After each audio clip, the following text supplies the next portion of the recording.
Good afternoon or good morning, ladies and gentlemen. Welcome to this KuppingerCole webinar, Interoperability and Intelligence, Two Keys to a Successful Privilege Management Deployment.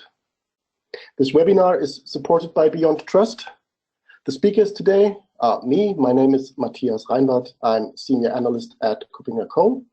And I will be later joined by Maury J. Haber, Vice President of Technology, Office of the CTO at Beyond Trust.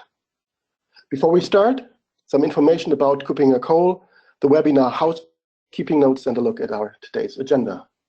First, some words about KuppingerCole, very quick. KuppingerCole as a company has been founded in 2004. It's headquartered in Germany with a team of international analysts spread across the world, including the US, UK, APAC, and Central Europe. We offer neutral advice and expertise in various areas to companies, corporate users, integrators, and software manufacturers.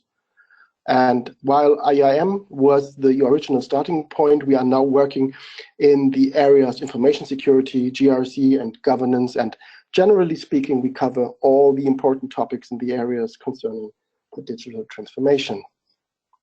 The business areas, a quick look. In research, we provide a wide range of strategic documents and reports, including our leadership compass comparing vendors and market segments. We do events, and we will have a look at that on my next slide very quickly. And the third area is advisory, where we provide vendor-independent market expertise to customers, again, end users and vendors, ranging from roadmap advisory, product and technology selection, or maturity assessments. The events, and there's lots to come. We start out with the Consumer Identity World Tour. We will go on that starting in Seattle in September, followed by Paris and Singapore, focusing on consumer identity and access management. There will be the Next Generation Marketing Executive Summit in Frankfurt in 2018 in February. And we again plan to have the Digital Finance World, which was very successful before, and it will be also in Frankfurt in February to March. The guidelines for this webinar, you are all muted centrally. You don't have to mute, unmute yourself. That is something that we control. We will record this webinar, so the podcast recording will be available tomorrow alongside with the slides. And we will have a question and answer section at the end of this webinar where we can answer all your questions that you have and that may arise during the first parts of the webinar. And if you look at the agenda, we will find that again.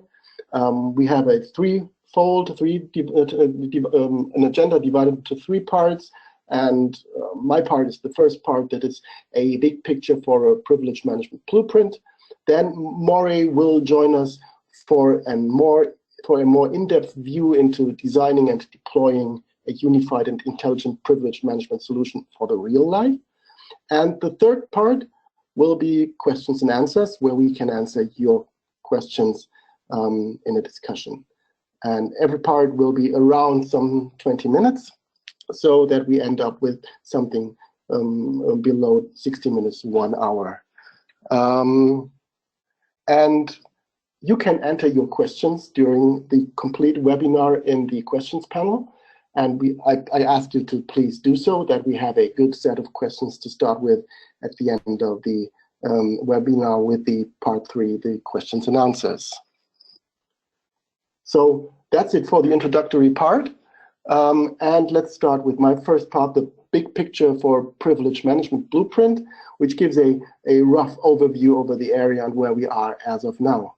And if we talk about where we are as of now, we talk about the privilege management reality in many organizations. We say PXM because some people say privilege access management, user management, account management. So the X stands for every possible aspect of the middle initial in there.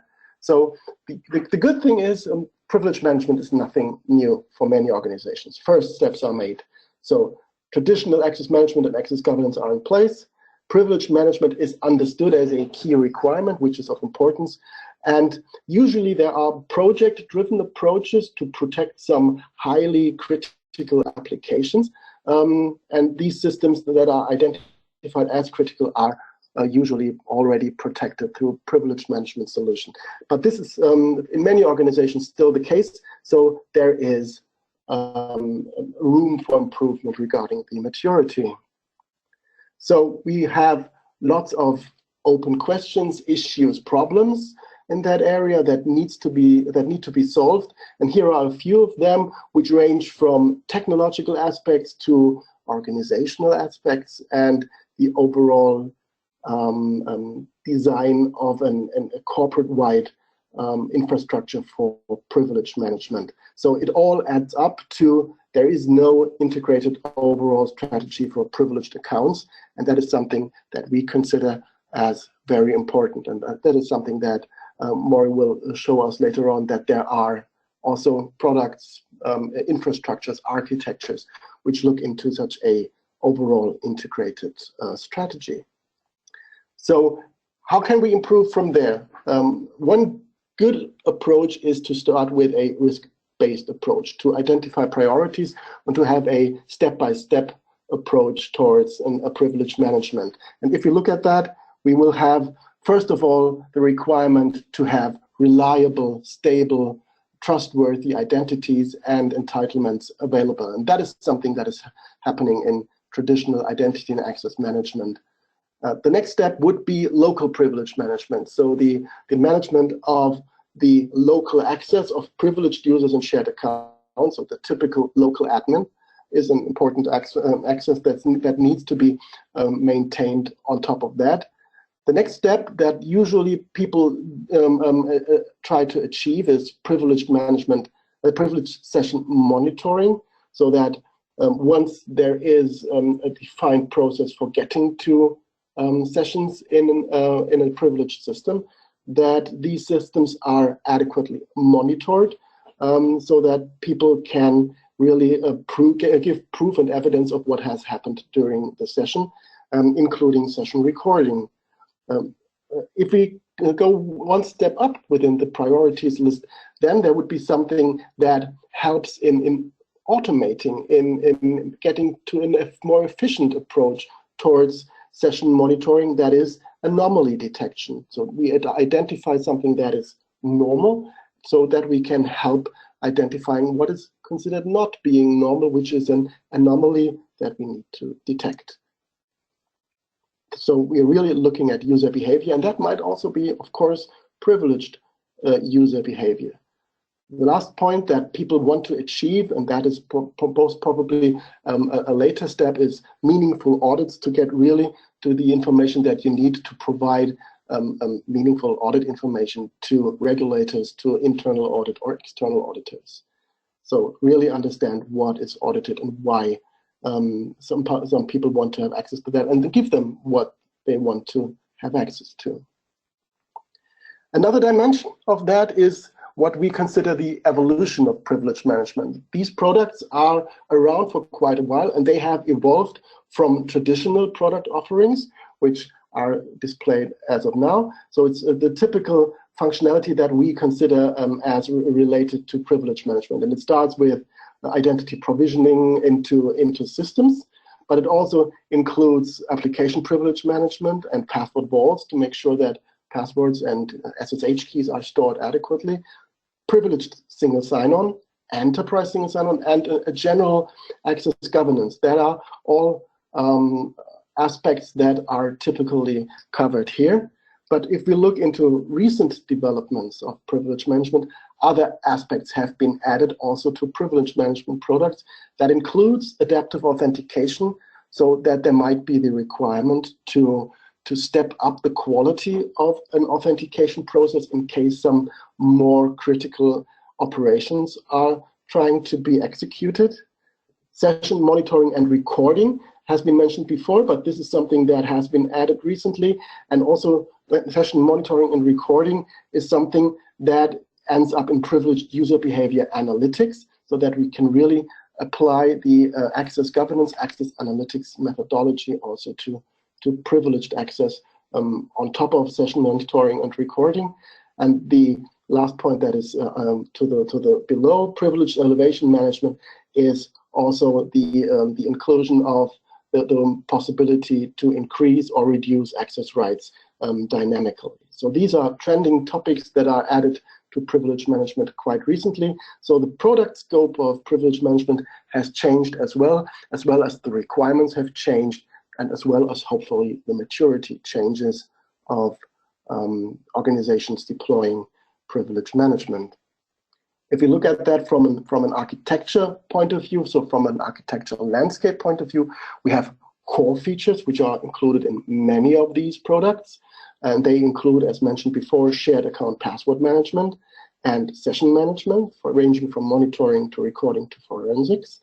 And these are more and more complemented by additional features that include some of the features that I mentioned before. I don't read them out again, but that means really that applications providing functionality for privilege management constantly evolve and add additional functionality, for example, application whitelisting on endpoints, because what happens on the endpoint might also be interesting for the overall privilege management and the analytics on top of that.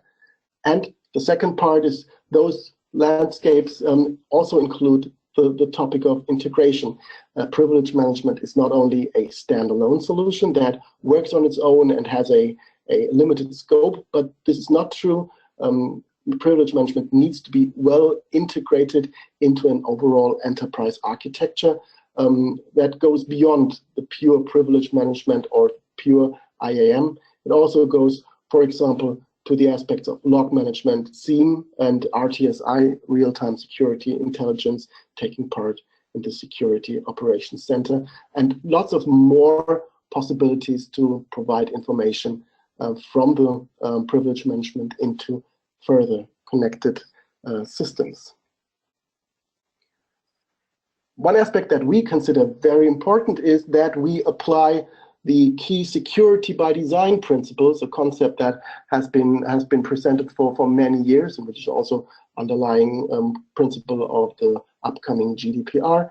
That is called security by design, and there are a few main principles implemented or included in the security by design that we consider as relevant also for privilege management and the deployment within organizations in general. So security by design says reduce your attack surface. So make sure that there is only a little entry point, and that is something that we of course find also in the concept of privilege management, where privilege management and the system itself, a jump host or another application providing access to critical systems, is the only way to get to privileged access to systems. Security by default, make security simple. That are all aspects that can be directly mapped to concepts and functionalities that are implemented within privilege management systems. And the idea to have segregation of duties also implemented within a privilege management system is something that is very inherent to these systems, to make sure that privilege access is as good governed or as well governed as privileged access or access in general is maintained in business applications or other technical applications. So the last point that is on the left list is constant improvement, and I think that is very important for privilege management as well.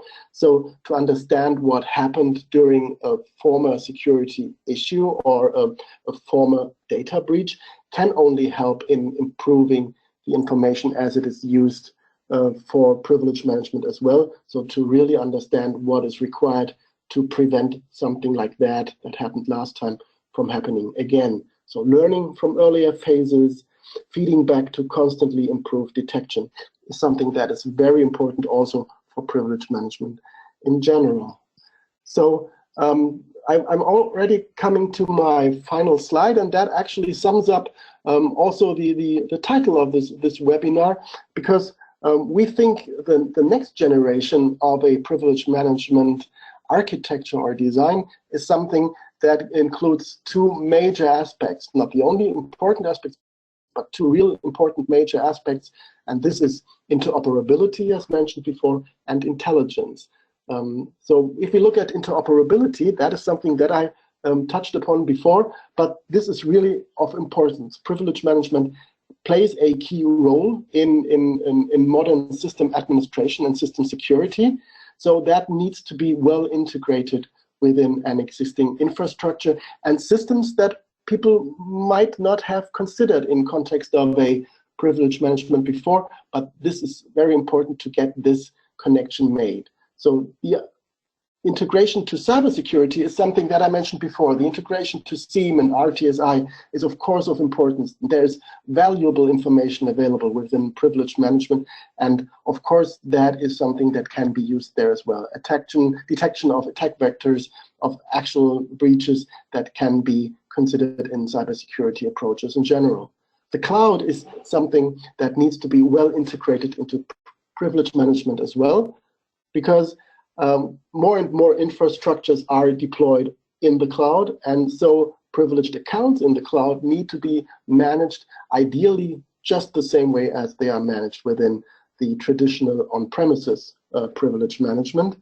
The management of managed service providers, people who are managing your systems or their systems on your behalf, maybe even on your premises as well, is something that needs to be integrated into privilege management. And it's a strong factor for many organizations looking at privilege management because they have MSPs in their own data centers, and that is of importance. The support for IoT, the devices, and the access to devices and from devices is something that is highly important when it comes to interoperability with privilege management. And as mentioned before, of course, the integration with IAM and beyond. Also, the customer identity and access management is something that many organizations are currently looking into, because the overall architectures are changing with the cloud, with customers coming into the processes and being active identities in these systems. So integration with IAM and beyond is, of course, of importance. And the final thing is more and more, with more regulatory requirements being imposed on many organizations, strong audit features and the integration with general GRC tools, auditing tools, log collection tools is something that is of high importance. So this is the first of the two aspects that we think is are of high importance. That is interoperability. So privilege management is really something like a spider in the middle of many connected systems and playing nicely with all these systems, providing information to these. And the second part is intelligence. I've mentioned that in my former slides as well, but just to sum it up here again. So we start out with traditional access intelligence. This is something that we have in commercial off-the-shelf business intelligence technology that is already there, but this is typically very rule-based, very static, and this is something that helps you in creating good reports. It goes beyond reporting, and one important point is, of course, to identify critical entitlements and to understand what is actually going on in standard systems. This is something that you get from various vendors and various systems. Next step would be then really some user behavior analytics to go one step further to really understand what is going on and what that means and what the reasons for that could be. For example, identifying anomalies, as I've mentioned before, in the usage patterns. If somebody changes their behavior just dramatically, that might mean that the usage patterns might give a hint that actually not that person is using that account, but that it's being impersonated by somebody else. So hijacked accounts, and also insider attack. It might be still the right person, but the person is doing something you did not expect them to do. So privilege management can really help also in user behavior analytics. And the final step would then be privileged threat analytics. So really understand when it comes to the privileged accounts combined with network threats and security threats in general, that you can really understand which privileged accounts are behaving in a way that they impose potential danger to the organization, to the data, to many aspects of the secure systems in general. And of course, that again hints at hijacked accounts and insider attacks, but these are in that case then actually highly critical accounts and highly elevated access rights and that is something where privileged threat analytics, also based on the so-called big data analytics mechanisms that help in identifying also yet unknown usage patterns that might hint at anomalous behavior. That is something that is of big importance. So again, this is the second part of what we think is of importance, and intelligence really helps administrators and systems in general to improve the overall quality of security by applying intelligent algorithms also to threat analytics and to privilege management in general.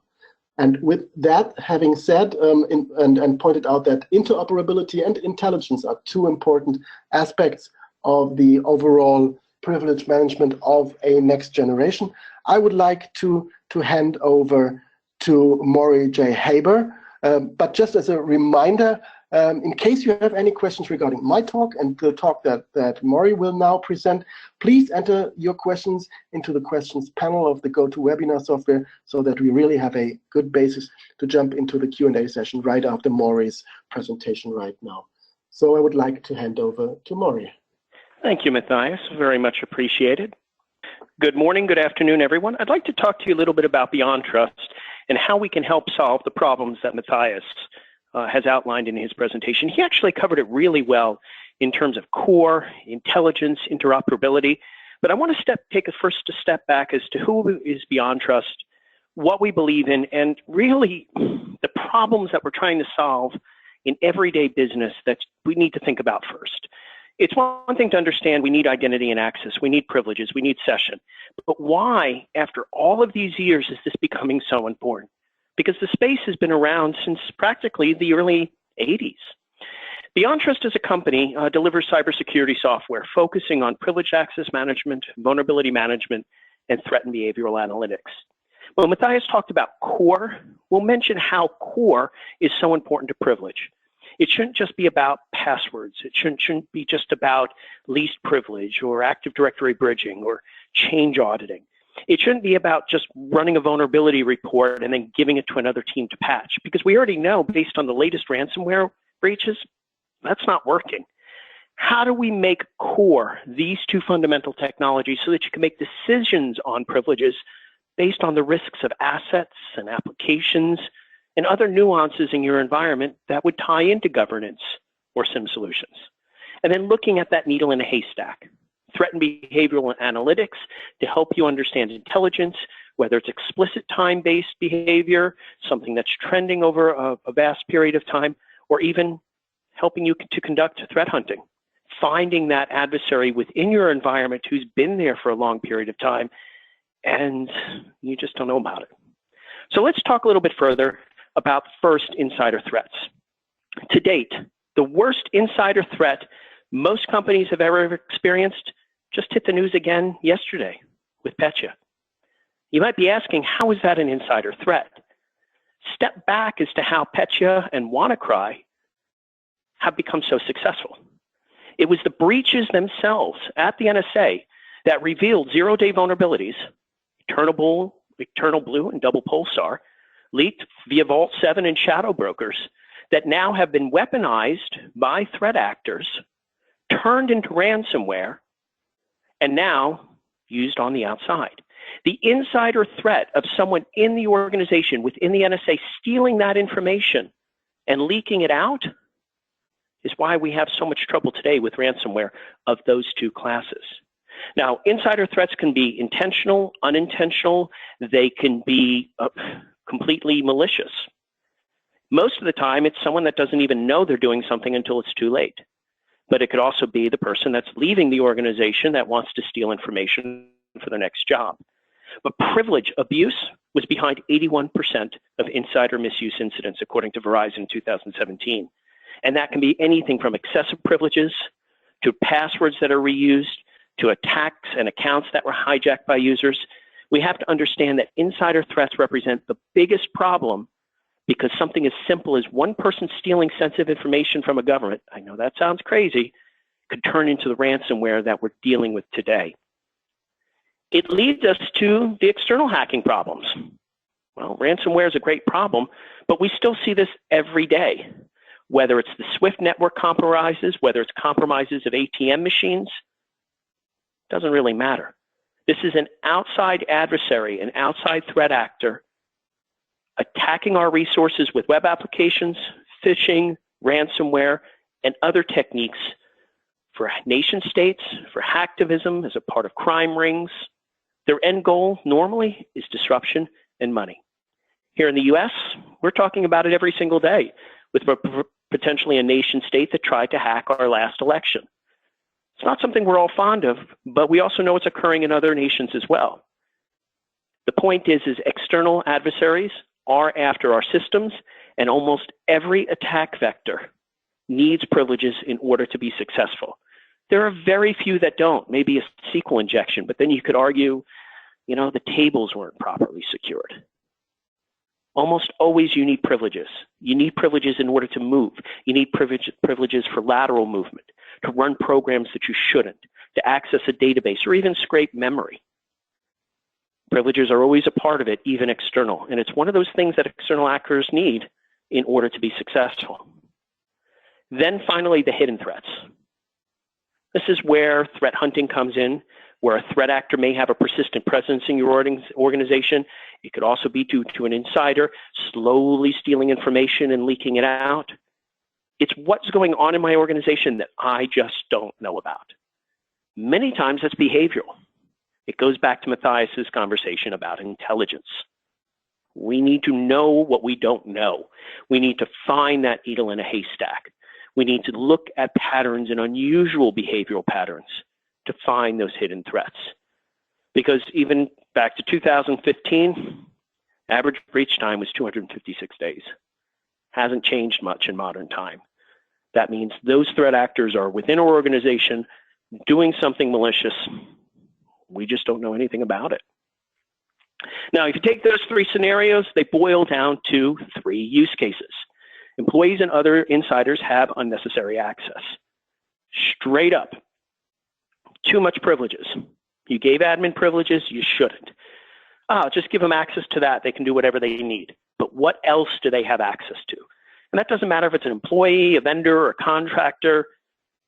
Did you even revoke those privileges after they did their tasks?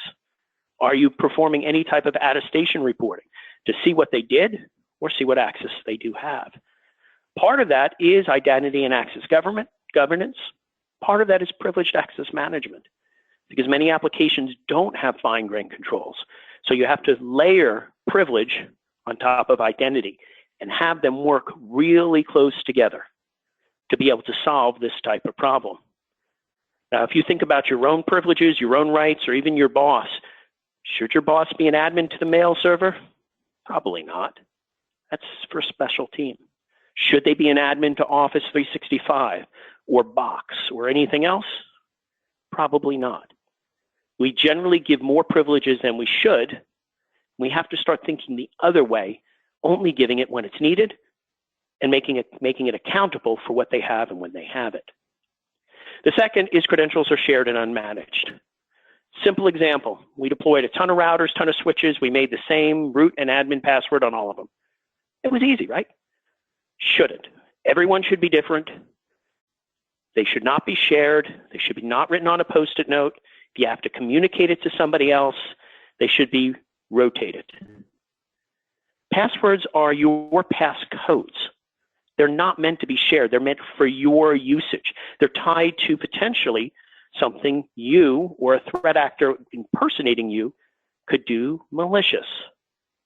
So we have too many cases of credentials being shared, especially password misuse and reuse, whether they're using the same password in a public account, personal account, government account, work account. Look at what just happened to Parliament earlier in the week. Up to 90 Parliament members attacked with weak passwords. I'm willing to bet those were not dictionaries. I'm willing to bet they were password reuse. Think about that. Think about in your organization where you have those individual problems. Finally, IT assets communicating unchecked. I have to go back to ransomware on this one. Petya and WannaCry are perfect examples of this. Now, Petya, according to some of the analysis that I've seen overnight, used Eternal Blue to propagate. It also had malware and PSExec to scrape memory and look in the disk for passwords and propagate to systems that were even patched by running psexec with those admin credentials. Why should a user be able to talk to a server directly without a firewall, right? Why should a end user's mail station be able to talk to an OT, ICS, or IoT environment, or even IIoT environment? We have to learn that our networks should not be as flat as they used to be. The worms that we used to experience 10 plus years ago, unfortunately, are back. And they're going to come back with a vengeance. Going back to our insider threats, if Shadow Brokers does release more 0 days every month, and now they've doubled the ransom up to $200,000 to basically see what's coming, I'm willing to bet we're going to get more worms, whether they're RDP-based or others. We have to segment our networks to stop these things. We have to make sure our perimeters are solid. The concept of saying the perimeter is gone is true with mobile devices, but what still remains inside the perimeter, or what side we deploy in the cloud, truly and really needs to be segmented off with proxy access, CASBs when needed, verification of API calls. I think the list just goes on. But what I'm stating here is flat open networks really need to keep under control. Now, speaking from the Beyond Trust portfolio perspective, we could look at this sample attack kill chain. Typically, there's some form of reconnaissance or weaponization of that reconnaissance. You're going to deliver a dropper, payload, phishing, an exploit for a web application, and you're going to install something. Now, that installation doesn't always have to be a program. It can also be native commands in an operating system to do reconnaissance. We've seen fileless ransomware and fileless reconnaissance using native tools. But basically, whatever someone gets into or threat actor gets in an organization, they need to be able to instruct what to do, automate what they need to do, or send something back to get, let's say, the key for encrypting the files in ransomware, or command and control where to continue lateral movement and then proceed their malicious activities. This translates into the external hacking, insider threats, and hidden threats we just spoke about. Pretty straightforward. External hacking, what's the easiest way to protect against it? One of the best security basic hygiene practices, vulnerability management and patch. Find where you have holes, patch them. It's a wonder that Microsoft released those patches in March, and there were still systems today or yesterday that were not patched, even going back to XP. We could identify them with vulnerability management. We can assess them. We can automatically patch them. Why aren't we doing best practices? This is part of PAM in a crazy way, even though it's old school, because many vulnerabilities just run as user when exploited, if they're even exploitable. Very few vulnerabilities can exploit and raise privileges to root. So controlling privileges and vulnerabilities go hand in hand. It's the rare occurrence where an exploit can gain privileges that we have to worry about. Now, those insider threats, we covered most of that in those use cases. Too much credentials, shared credentials, too much privileges. This is where we go under the privileged access management and an identity access management umbrella. We want to see what people are doing. We want to session record. We want them to come in as the lowest form of privileges needed, but if they have to run MMC or BigFix or Tanium or QuickBooks or portions of SAP or modify Oracle tables, we'll give them the privileges that are needed, but document everything they did. That's not only for the security of the system, but when an auditor comes in and says, hey, someone was running privileges against these tables, what did they do? You have proof that they didn't leak the information. It wasn't copied out. Considering the ramifications of GDPR and new governance that's coming across from Australia, that sensitivity of information and privileged commands that it can extract it, that session recording and that privileged monitoring allows you to keep an eye that it wasn't misused. And then finally, under the hidden threats, we're talking about analytics. We're talking about that low-level risk of user behavior, the needle in a haystack again. What did they do? When did they do it? What trends did they follow? Did they do something out of the ordinary? How do I find it? Were there local accounts used versus Active Directory bridging? Were there changes in the software profile or ports open?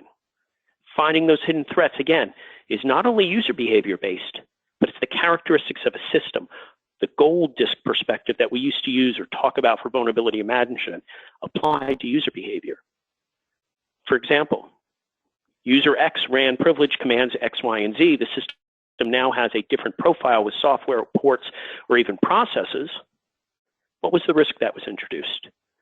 Correlating that helps us identify the hidden threats. Now, Beyond Trust does this in a Beyond Insight IT risk management platform, a single platform for all of privileged access management, vulnerability management, and threat analytics. This ties very closely to the core recommendations Matthias talked about. Having a single component, a single framework platform that does the fundamental work, from reporting to asset discovery to grouping to user management, whether it's local or integrated with AD or LDAP, to third-party integrations of IAM and SIM and next-generation firewalls, or even threat intelligence. Being able to bring all of that data together with patented integrations between password safe, least privilege, Active Directory bridging, and auditing, and then managing that with vulnerabilities as well. Beyond Trust does all of this in a single platform, the Beyond Insight IT Risk Management Platform. This is very important to our message because all of these solutions can be deployed as a single vertical or integrated in the platform to solve those core problems for privilege and pretty much, give or take a little bit, fall under the best practices outline that Matthias indicated earlier. So when we start about a privileged access management overview, we want to do something when we implement that is going to solve the problem for privileges. It's the goal, right? Fundamentally. We know we need to do something for passwords that's going to be less cost. It's not going to introduce a more difficult workflow. It's not going to place a burden on administrators or end users to work with. We need something that's completely integrated such that I can use native tools or even custom tools for RDP, SSH, or scripts so that my entire portfolio, or your entire implementation of PAM is covered. Now, when we talk about PAM from a Beyond Trust perspective, we want to make sure we understand, or you understand, that we're talking about any platform, Unix, Linux, Windows, or Mac. We want to make sure that you understand this can be cloud, on-premise, or even MSP-based. And we also want you to understand that you're not looking at company A for this little module and company B for that little module. You can license them all together as a part of the platform, or even stand them up in silos as best of breed. It's truly your choice. That encompasses password management, least privilege, AD bridging, the session monitoring, the user behavioral threat analytics, that intelligence, and advanced reporting. Now let's start with basically the basics of password management. We can abstract ourselves from Beyond Trust here and just take this as the best practices for password management. You can, or where you want to deploy a solution that is as flexible as possible. That normally means agentless.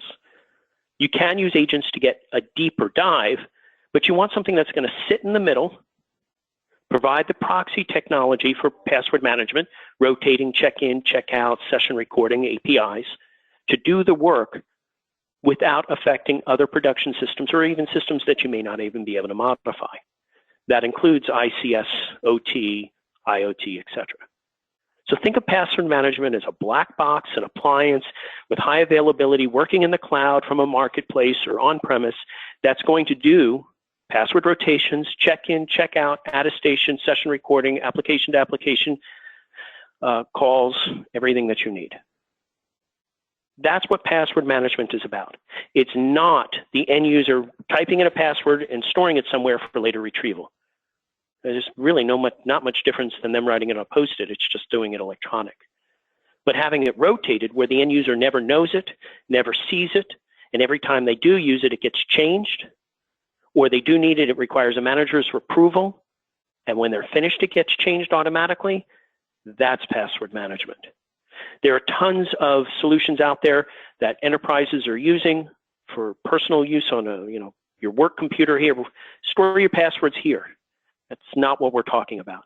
We're talking about making it difficult for the threat actor to guess, find, and have a persistent presence because the passwords are always changing. They're never shared. They're complex, and they're not subject to brute force or even something humanly legible because they may be 128 characters long and have even foreign letters in it. Something to consider. Server privilege management is truly about Unix, Linux, and Windows Server.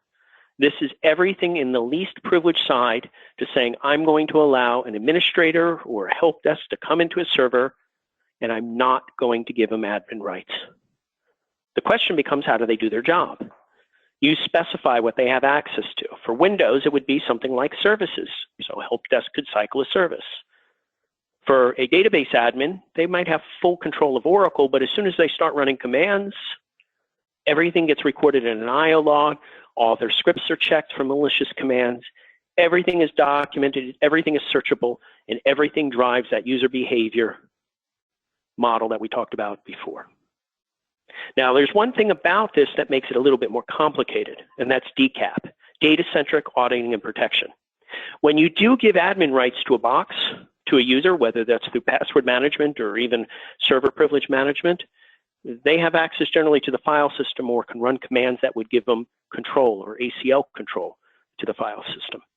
This is where file integrity monitoring becomes so important. File integrity monitoring as a part of a DCAP strategy protects the files and the file system separate from the operating system and the privileges of the applications. So if you give admin access, they can't extract the files, you keeping that permission model locked together, but operating separate.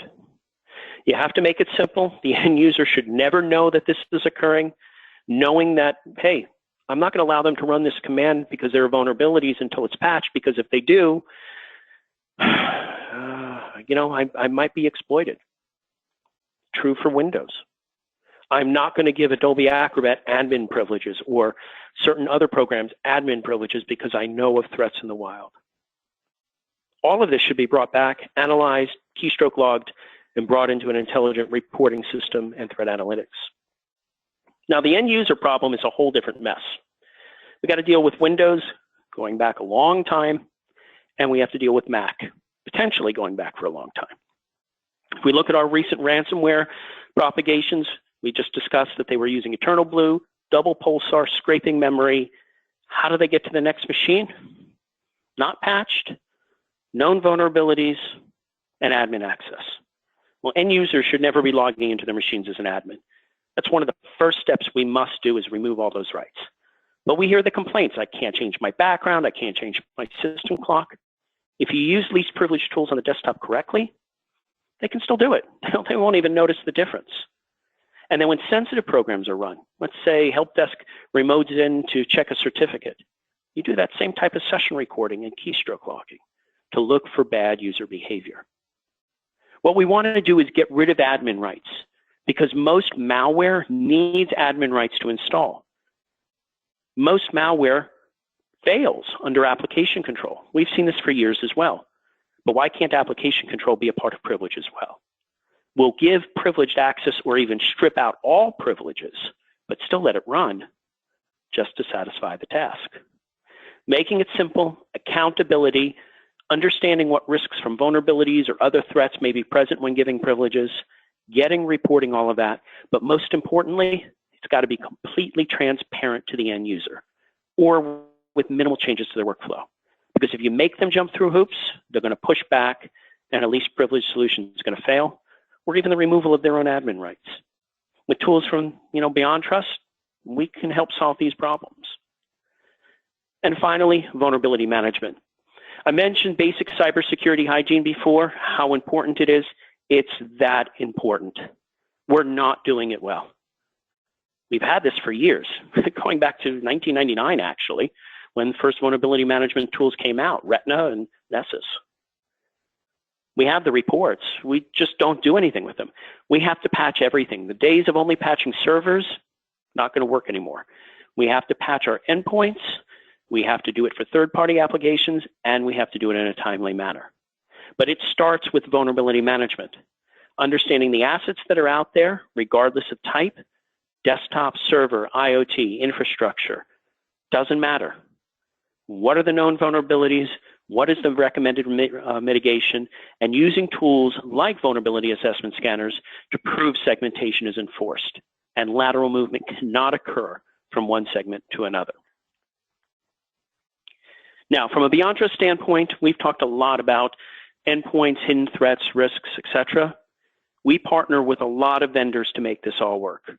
Everything from SailPoint and RSA and Oracle for identity and access management, threat intelligence, SIM solutions for taking all of this data, all of this aggregated data, and extracting it out. Our platform can also ingest data from McAfee, Qualys, Rapid7, as well as we're in the marketplace for Azure and AWS and soon to be Google with the entire solution set. This data should never remain an island. We want to know as much about user behavior, process it as best as we can, but make the data available to many other solutions, inbound and outbound, in order to get the best use or best intelligence out of it in the end. Now, at this point, I'm going to turn it back to Matthias and our manager for the call and ask if there are any questions. Thank you, Maury, for that great presentation. It was great insight into what you're doing, and it was a perfect fit for what I presented, and it did go far beyond what we talked about, what I talked about. So that was really great. For our participants, we are now moving into the Q&A session. So please make sure that you have provided all your questions through the questions and answers panel on the screen. We have already some great questions here. So let's start with them. And funnily enough, many of them are about integration.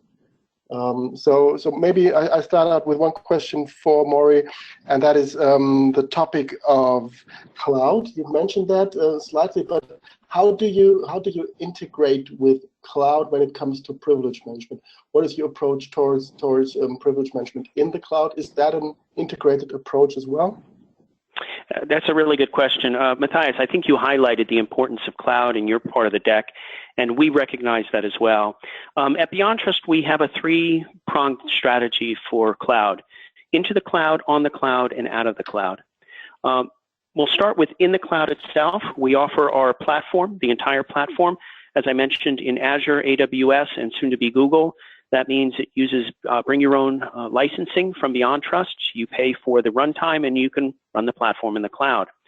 Into the cloud, we use connector-based technology. This allows us to enumerate instances that are powered on, powered off for IBM, Rackspace, GoGrid, AWS, a variety of others, so that you know what to target for privileged access. You know what to automatically put under password safe management. And then out of the cloud, we host our vulnerability assessment scanner for privileged for scanning external addresses and web applications. And you'll see announcements very soon for our brand new offering for privileged access from the cloud. Basically, a password manager that will help you manage passwords and also provide break glass scenarios for you as well for cloud environments. This is all complemented by dynamic licensing and other tools that we have to help facilitate privileges in the cloud and securing those assets. Okay, great, thank you. So the very modern, new, shiny cloud world is covered. How about the old-fashioned ICS operational technology side? Is this something that you're looking at as well in the same manner? We are, and this is a little scarier in some ways. We've always had on-premise technology. It's been available: software, virtual appliance, physical appliance. And ICS technology, from a vulnerability standpoint, has been covered for many years in terms of SCADA. And the control systems have been Linux or Windows. When we talk about OT or ICS, we're just talking about embedded baked versions or more hardened versions that are managing SCADA or other dumb IIoT or IoT devices. So the answer is yes. If it has an API or has SSH capabilities for privileges, we can definitely manage that today. We've done a lot of work with power generation companies. We've done a lot of work with individual vendors like Siemens and Allen Bradley to make this happen. Don't think of those as specialty devices. Think of them more like embedded operating systems or slimmed down operating systems. As long as they have forward-facing controls for password management or access, APIs, SSH, etc., they can be placed under management in the same way. And BeyondTrust has specialty tools, basically user-defined tools, that they can create their own connectors to these technologies without us going back and you burning development dollars to custom create them. There's basically a model within the engine for you to do it yourself or ask us to do it as a part of ProServe. So the simple answer is yes, we can handle it. Okay. When we think about endpoints, we are usually thinking of the real hardware machine that people are carrying around, either as tablets or notebooks or even real desktops. But how do you handle these virtualized versions of desktop, some Citrix solution or VMware Workspace ONE, something like that? Is this something that you see in reality as of now, and is this something that you integrate with as well? Yeah, so think of it as two ways. When people first started talking about the cloud, they said we just treat it as an asset. And then when they forgot all the unique characteristics. With virtual desktops, VMware, or Citrix, think of it as, yes, it is an operating system, but it has unique characteristics like every time you reboot it, it's going to be refreshed. Or it may have privileged access, it may not. Or it's being used as a jump server to go to the server room. So you have to consider things like two-factor, user behavior, context-aware before you grant access and before you grant privileges. There's a lot of very defined use cases as to how to secure those properly.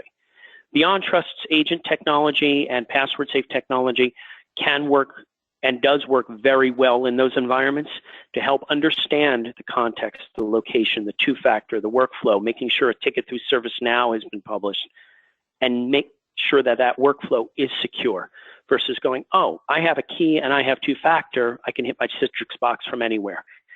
That's not a good idea. So we can help secure that access, or even the supply chain for vendors, to make sure that that does not become a privilege problem for you. Okay, thank you.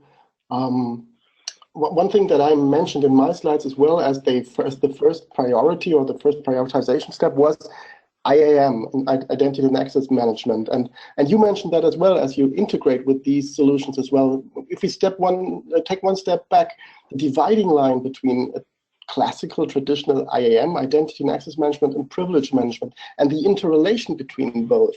How would you describe this in general when it comes to the solutions that people create with your products or any other privilege management products, by understanding what is IAM, what is privilege management, and what makes privilege management necessary, or is there no dividing line?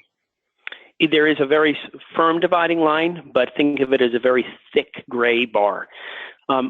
Privileged Access Management, or PXM, as you defined, is a subset of IAM. When you have a human-based life form identity, you're assigning them accounts. Those accounts have access to do things. However, those things may not have fine-grained privileges.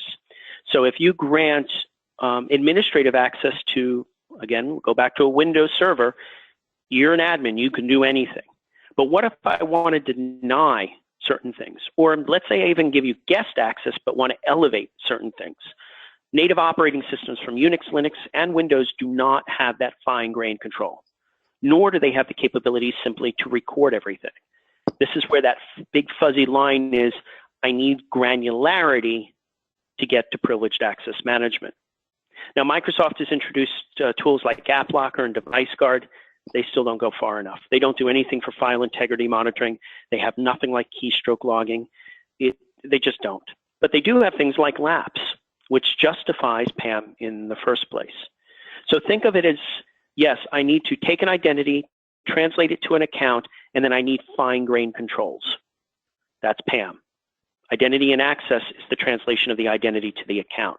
And that's where the workflow with any integrated IAM vendor and PAM vendor is so important. It's not only the access, but it's the fine-grained controls. And then ultimately, what that user did with those controls. Okay, where would you draw the line between a highly privileged business user and a highly privileged admin user?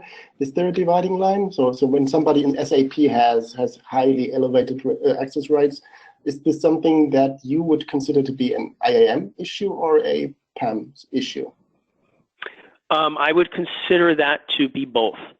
So the reason there's a differentiator here is taking SAP or Oracle or any other tool set, that's at the application level. Think of it this way, break it down by the OSI model. You know, I learned it in school, part of our CISSP tests, break it down that way. When I talked about data-centric audit and protection, I was talking about the lowest levels of operating system, file system, file. When we're talking about IAM, we're talking about an operating system and application. But what that is inside of that application, if the insides of that application don't have permissions or no easy way to access it from an identity and access, we then rely on PAM. So that administrator is not the same as the power business user. Okay, thank you. Thank you for sharing that insight. There are some questions left, but I think we are getting close to the end of our webinar today. So if there are any other questions left, please feel free to contact Maury or me by mail and to share your questions with us. I would like to thank Maury for this great insight into what they're doing, on the one hand on Beyond Trust, but also taking the step back and sharing their best practices and their experience and really their knowledge for organizations currently working on privilege management. That's great. Yeah, we would be happy to welcome you in another webinar soon, and I'm of course looking forward to meeting you in person at our events. And that was really a great session. Maury, do you want to say some famous last words before we close down the call? Something that you want to share with the audience as well? Not really, Matthias. Just want to thank everyone for attending today. And if you're looking for more information, please visit us at beyondtrust.com or just send us an email at sales@beyondtrust.com, and we'd be happy to get back to you. Wish everyone a great summer. Thank you. Yeah, great. Summer is a good idea. Thank you very much for your time. Thank all the participants for taking their time and for sharing their questions with us and for your participation. Have a great day, and bye-bye.